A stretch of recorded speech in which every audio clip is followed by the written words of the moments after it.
Welcome to the Jill on Money Show. It's Wednesday, March 16th. And you know what this means, Mark? Big day today.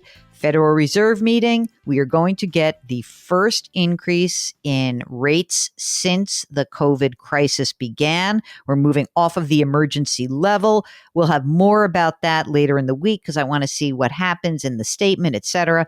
But it's going to be momentous. It's like what we're waiting for, and we are in it. And now it is time to chase down these inflationary pressures. So get going, Federal Reserve. Could not happen quickly enough. If you have a question about how the Federal Reserve impacts you in your life or any other remotely financial question, we'd love to hear from you. Just go to jillonmoney.com, click on the Contact Us button, and we will get that note. Please let us know if you'd be willing to come on the air with us. Mark does all the work when it comes to that. That's what he did in arranging to get Portia on the air. She is joining us from California. Portia, welcome to the program. What can we do for you? I have a handful of questions I'd love to ask you. So let's start with number one. Starting with, is the pension worth it? I've been in a county job for the last almost 3 years. I need to be with them 5 years to get a pension, which looks like it'll be about $500 a month. It's hard to turn down money. It's also really hard to hang in there.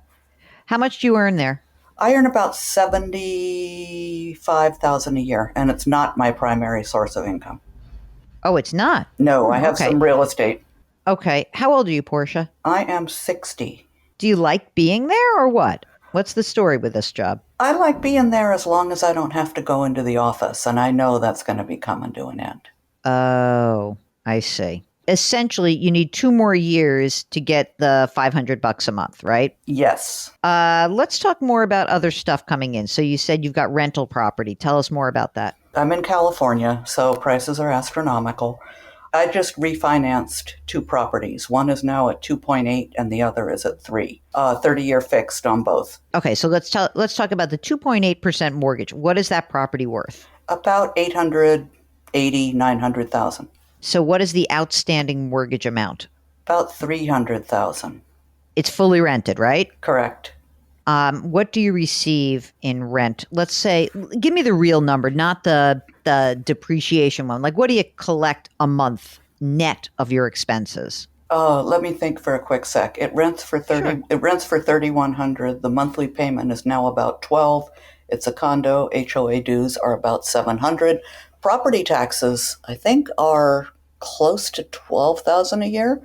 $11,000 a year. Okay. So $1,000 a month. So I'm looking at that. So I'm looking that, like, honestly, you're kind of like sort of breaking even on this, no? Yes. Should we raise our rent? Well, it was empty for a couple of months last year. Someone got in on a year lease at the end of the year, so they're going to be in there until the end of the year. All right, so that's that. So that one is basically break even and a tax positive. What about the second property, the one you refinance at 3%? How much is that worth? That one is a 4-plex. And it's probably worth, I'm guessing, 1.7. And it brings in about $10,000 a month. Wow. Wait a second. What's the mortgage outstanding on the 1.7 valuation? The mortgage outstanding on that is about $5,000. And the $10,000 a month is a gross or a net, do you think? That's a gross. We got a bunch of expenses. What do you think it whittles down to net? $7,000. Can you live on that $7,000 a month? Forgetting about the first property since it's a break even, and you're bringing in $7,000 a month, forgetting about your salary, on that $7,000 a month, could you support yourself? Barely. Barely. Okay. What do you think your real expense number is? Closer to 10. Okay, great. And now I'm going to ask you other fun things. Tell me about other investments that you have. What do you have? Do you have any retirement plans? Yeah, I'm maxing out my 457B plan at work this year. So that's going to be, I think, 7 something. The 401A has about 250,000 and other investment accounts totaling about 25, 30. Are those non-retirement or retirement when you say the 25 or 30,000? Primarily non-retirement. How about just plain old boring emergency reserve fund? Probably about 20,000. And so other stuff going on. You've got the rental properties. You've got your emergency reserve, which is a little light, but it's okay because you do have cash flow. I mean, given that you are earning 75 grand a year, are you maxing out your retirement contribution because you don't really need all of that money? I am. Okay. When do you think you have to go back to work for real, like in person, many days a week? I'm thinking probably July. Let's say you were to bail out of this job and you said, forget it. I don't care about the $500 a month. Do you think you could get another job? No, probably and not. And would you? No, not necessarily. Like, you wouldn't be so easy. It would be like, all right, I'm going to just pull the plug. We'll be done, right? I'm thinking so, yeah. What's the Social Security situation? What are you looking at as a benefit in the future? I think the benefit of my own is about $1,800 a month. I've got an option of taking a former husband's, but I don't know anything really about that, and I haven't investigated it just because I think I'd either need to cut way back or stop working to avoid some kind of offset with the salary. Okay. So your $1,800 a month, that would be at age what? 67. All of this is to say that you've got a whole bunch of money that's tied up in real estate, obviously. And you're single now? I'm single, and California property tax is my greatest expense. Of course it is. Well, but you live in a great place, so tough luck. First world problem. So, I mean, here's the question I have for you.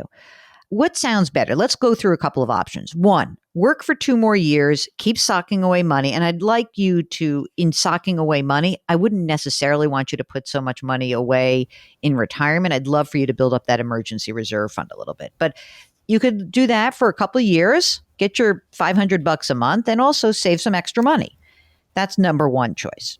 Number two, how would you feel if you kept working for a while, but then, your fail-safe would be to sell one of these properties, and probably, I'm sorry to say, the one that you just refinanced at 2.8% because you've got a bunch of money in there. So would you be willing to sell one of these rental properties? I would. I was kind of wondering, since I refinanced them and the rates are down now, one of your other shows said just letting that extra money sit in an account will make it vanish. And that's my fear. Now that my monthly payments are lower, I don't want that money to just vanish on pedicures and good wine. And Wait a minute. If it's good wine, I might be on board. Pedicures, definitely not.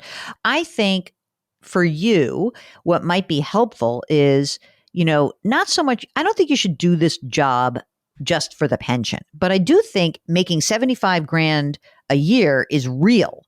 And that is something that, I think that until you have a gap here, right? Because you have a gap between, 60 and 67, you might have to make some tough decisions. You don't have, most of your money, most of your net worth is held in real estate. One of your properties is the property that's performing.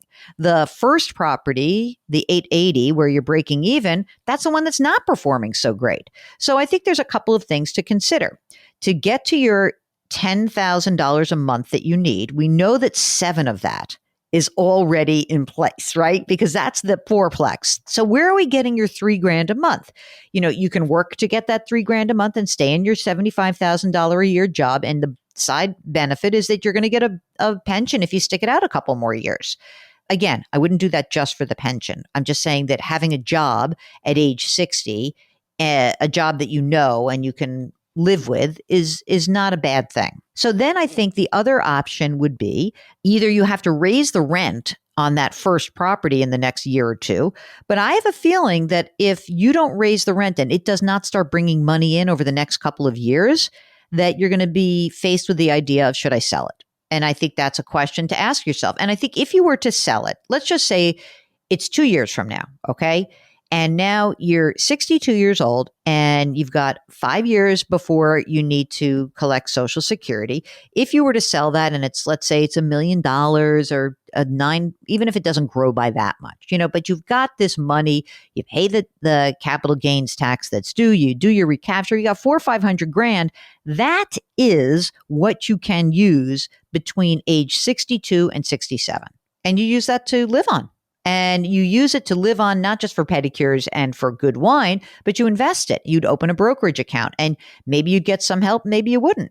But I think that that's kind of the That's how I would think about it. Does that sound like kind of, I mean, again, it really depends on how much you want to work and how much you really like despise going into the office. So tell me, of those choices, what do you think? I bounce back and forth, and that's why I reached out to you. What about healthcare? Yeah, what do you get? When are you getting health care from when you stop working to Medicare? I'm going to have to buy it on the open market. Yeah, so you're not going to, so I don't really want you to stop working so fast, because it seems to me that you need some non-retirement money built up to do some stuff. Okay. So I'm saying that even if you hate work, I would gut it out. And I'm sure you're not going to hate it as much once you start doing it again. Maybe your boss would allow you to work from home a little bit, and you can say, well, gas prices are high and I'd like to be able to get a little flexibility. And who knows? Everybody wants good employees now. So maybe you can negotiate that. But, you're going to have to pay for health insurance. Will you get with the county's pension? Are you able to purchase health insurance cheaper? I don't know. You mean once I retire? Yeah. I don't know. I probably should find a good partner who's got health insurance. Yeah, well, let me listen. This is what happens is as you get older, you realize you choose a partner based on health insurance, real estate, and pension. Those are the three things. So that's what you have to really So I think you've got a few things to consider. And I think you should go back to work when they say come back to work. And I would keep working. Mark, do you agree with that? Like keep working until it becomes so horrible she can't? Otherwise, she's got to sell that first property, right? Oh, yeah, 100%. That was my thinking all along. She either keeps working, and if she doesn't want to keep working, that first property has to go. Yeah, gotta go. Because you're going to need the cash. I mean, really, once you get to 67, you're in great shape, because then you're going to have, even, I'm sure that the the rent will keep rising, in general. So even, if it's 7,000 net now, if it's 7,500, and then maybe you got 500 a month from a pension, there's 8,000. Then you've got your 1,800 from your Social Security. I know that has to be taxed, but like you're in good shape at that point. If you really don't want to work, then you got to sell that first property. And then you're going to have to spend some of that money down just to live until Social Security kicks in. I'm a worker. I keep working. I'm voting for the work. You do what you want to do, though. You do you, Portia. Thank you, as Lisa would say. Do you have your estate documents done? Is there anyone you got to take care of? What else is going on? No, I don't. I have all my estate documents done. I have an adult son that I have a special needs trust set up for, and that's it. Well, you sound like you're in good shape. So let us know what you'd end up doing. I'm rooting for work. I like real estate, but that property has to work better for you. Otherwise, you're going to use that money and get lots of pedicures and lots of good wine. And you got a lot of good wine in the state of California. Another good reason to live there, right? All right. If you have a question like Portia from California, want to start sussing out what your options are for your next chapter, then go to our website, JillOnMoney.com, click the Contact Us button, and let us know what's going on. Don't forget to subscribe to our free weekly newsletter and to our other show. It's called Eye on Money, and check out all the great content that lives on our website. Hump Day, ladies and gentlemen. Oof, the days are filled with news. Try to take a deep breath. Just remember to do something nice for someone else today. Grit, growth, grace. Thank you for listening, and we'll talk to you tomorrow.